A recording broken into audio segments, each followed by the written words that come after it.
একা থাকা,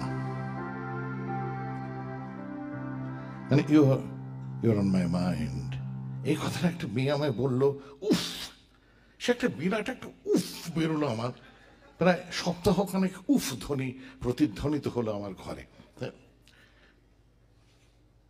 এবং তখন সে সময় একটা গান, you are always on my mind, you are always on my mind, you're always on my mind, you were always on my mind. ছোড়াই ভেবে জানতাম your always on my mind কথাটা আপন মনে অনেককে বলা যায়, আমি ভাবছি শুধু আমায় বলছি। তো এইগুলো তো হবেই, বলুন মিসফায়ার হবে না, ব্যাটে বলে হচ্ছে না, আং করে বোল্ড আউট। কিন্তু একা থাকাটা ভীষণ জরুরি। রেলকের একটা চমৎকার বই আছে, এক তরুণ কবির প্রতি কিছু পরামর্শ। তা বলছেন একা থাকতে হবে। তেমনি আমার এই মুহূর্তে নাম মনে পড়ছে না, এক এই তার তার ভাই ছিলেন আমেরিকান এক মনস্তত্ত্ববিদ, আর তিনি ছিলেন নভেলিস্ট। এই অরূপ, ওই ভদ্রকের নামটা কি রে, যে তারিকা, খুব পপুলার একজন নভেলিস্ট, ওর ভাই ছিলেন সাইকিয়াট্রিস্ট, আর উনি লোকে উল্টে বলতো এই নভেলিস্টের উচিত ছিল সাইকিয়াট্রিস্ট হওয়া। আই এম সরি, আমি বুড়ো হয়ে গেছি, নাম মনে পড়ছে না। ওর একটা আছে, lesson of a master, or maybe lessons of a master. তাতে কি না, একটি ছেলে, সে উপন্যাসিক, সে ওকে ট্রেন করছেন, ওর মাস্টার মশাই, ওর মাস্টার, ওর গুরু ওকে ট্রেন করছেন উপন্যাস লেখায়। মানে ওর মধ্যে উনি প্রতিভা দেখতে পেয়েছেন প্রথম শ্রেণীর। এবারে অনেকে ট্রেন করছেন, তাকে খুব কৃচ্ছ সাধনের মধ্যে দিয়ে যেতে হচ্ছে, একটা ঘর, টাইপরাইটার, কাগজ, আর উনি খাটছেন। মাস্টার এসে দেখছেন। একদিন ছেলেটির জীবনে একটি মেয়ে এলেন, মেয়েটির সঙ্গে জড়িয়ে পড়ছেন, ধীরে ধীরে ছেলেটি জড়িয়ে পড়ছেন। মাস্টার বললেন, বাবা দেখো, এটা খুব স্বাভাবিক যেটা হচ্ছে, কিন্তু প্লিজ একটা ব্রেক কষো, আর এগিয়েও না, আর জড়িও না, তাহলে তোমার সৃষ্টি হবে না, শিল্প হবে না, তোমার একা থাকতে হবে, জড়িও না প্লিজ, এরকম আরো ঘটবে, জড়িও না। ছেলেটি মৃদু হেসে বললেন, স্যার আপনার খারাপ লাগছে না? মেয়েটি আপনার কাছে যায়নি, আমার কাছে এসে, আপনার খারাপ লাগছে না? কিছু করার নেই স্যার, এই হলো জীবন। ভদ্রলোক কিছু বললেন না। কিছুকাল পর ছেলেটি ওর ঘরে ঢুকে দেখলেন একটা চিঠি। মেয়েটি লিখছেন, ভেবে দেখলাম তোমার সঙ্গে থাকাটা অতটা ইন্টারেস্টিং না, আমি তোমার গুরুর সঙ্গে চললাম।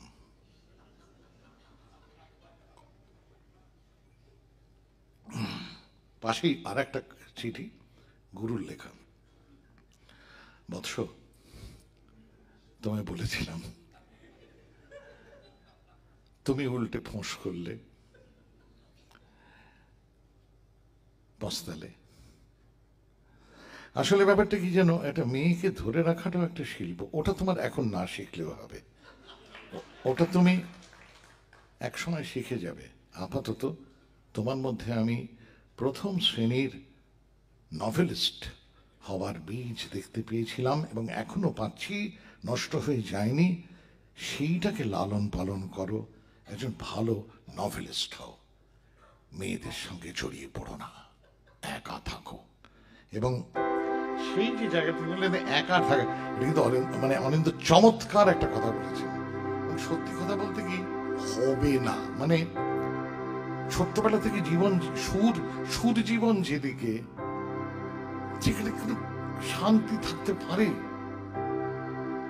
কি করে হবে বলুন তো? ধরুন, আমার সন্ধ্যা প্রদীপ জ্বলবে আঙিনায়, তুমি ফিরে আসবে বলে জ্বলবে আমি নাই, আমার সন্ধ্যা প্রদীপ জ্বলবে আমি নাই। আরে ভাবো তো দেখি, এই গাইতে গাইতে আমার এই বুড়ো বয়সে কতবার কেঁদেছি, কতবার পুড়ে গেছে সমস্ত অন্তর, কতবার পুড়েছে, এখনো পুড়ছি, এখনো চোখে জল এসে যাচ্ছে, পুড়ছি পুড়ছি পুড়ছি। এইটা যার ভেতরে একবার ঢুকেছে সে কখনো সুখী হতে পারে জীবনে। সুরটা শুনুন একবার।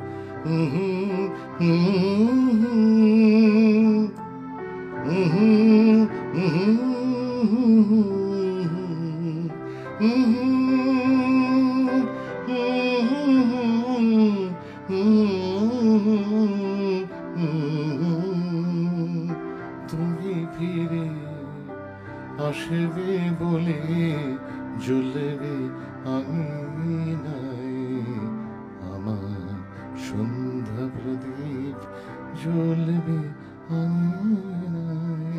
এ কোনোদিন হতে পারে নাকি? দূর। ই যার ভেতরে ঢোকে সে কোনোদিন সুখী হবে না। তেরি দুনিয়া में जीने से तो बेहतर है कि मर जाए, वही आंसू वही आए वही गम में जिधर जाए। কোনদিন হতে পারে মশাই, যার অন্তরে এটা একবার ঢুকেছে আর বাসা করে নিয়েছে সে কোনোদিন সুখী হবে না এ জীবনে। এরা কোনোদিন হয় না। আমরা যারা অসুখের খেয়াবে জ্বলেছি তারাই সঙ্গীত করি, আমরা কোনোদিন সুখী হই না। সারা রাত জ্বলেছি নিবিড়, ধূসর নীলাভ এক তারা, তারই কিছু রং নাও তুমি, তারই কিছু রং নাও তুমি। এই তুমিটা কি? কেউ না। আমার ঘরটা খুব সুন্দর ছিল, বসার ঘরটা জানেন, সিলভার স্প্রিং শহরে। আমার কোনো আসবাবপত্র ছিল না, একটা ডাবল ডেক ইয়ামাহা অর্গান কিনেছিলাম, তার সঙ্গে একটা টুল পেয়েছিলাম, ওই টুলটা ছিল আমার আসবাব। সলিল চৌধুরী এলেন থাকতে, এই ওনার জন্য বিছানা কিনলাম, আমি মাটিতে কাগজ পেতে শুতাম। আমার অত টাকা ছিল না। Enjoyed life. কাঠের মেঝে, বড় ঘর, ওইখানে আমার ওইটাই ছিল আমার বসার ঘর, শোবার ঘর। সলিল চৌধুরী যখন গেলেন শোবার ঘরটাতে ঢুকলাম, একটা খাট কিনলাম, চেয়ার টেবিল কিনলাম সলিল চৌধুরীর জন্য, বসার জন্য একটা সোফা সেট কিনে আনলাম, নিজের জন্য না। তা ওই বিরাট কাঁচের জানলা, ঘরে ঢুকেই আমি কত ল্যাংটো হয়ে যেতাম, কেউ তো নেই, কাপড় জামা খুলে পায়চারি করতাম। আর আমি তখন ইলেকট্রিক পিয়ানো কিনেছিলাম, সেইটা রাখা, আর পর্দাটা সরিয়ে দিয়েছি, কাঁচের মস্ত বড় জানলা, সে প্রায় বিশাল, জানেন বিশাল। ও কেন মধ্যে ফিরতে গেলাম জানি, ওই জানলা দিয়ে দেখছি একটা তারা স্ট্রিট এইখানে। I would like a new tonight without stars, were it not for your eyes. কিন্তু কারোর চোখ তো তখন ছিল না। ওইটা দেখছি, বিশ্বাস করুন এই প্রথম এটা আমার জীবনে ঘটলো। আমি জাস্ট সুইচ অন করলাম ইলেকট্রিক পিয়ানোটার, গিয়ে একটা কাগজ আর পেন্সিল ওখানে রাখা ছিল, আমি জাস্ট এই সুরটা করছি আর লিখছি গানটা। সারা রাত জ্বলেছি নিবিড়, লিখছি, ধূসর নীলাভ এক তারা, তারই কিছু রং নাও তুমি, তারই কিছু রং নাও তুমি।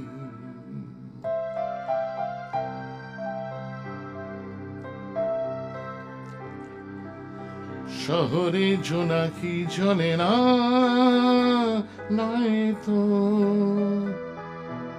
কুড়োতাম সে আগুন নীল, হয়তো যা কিছু নেই নাই বা হলো সব পাওয়ার না পাওয়ার রং, নাও তুমি না পাওয়ার রং, নাও তুমি।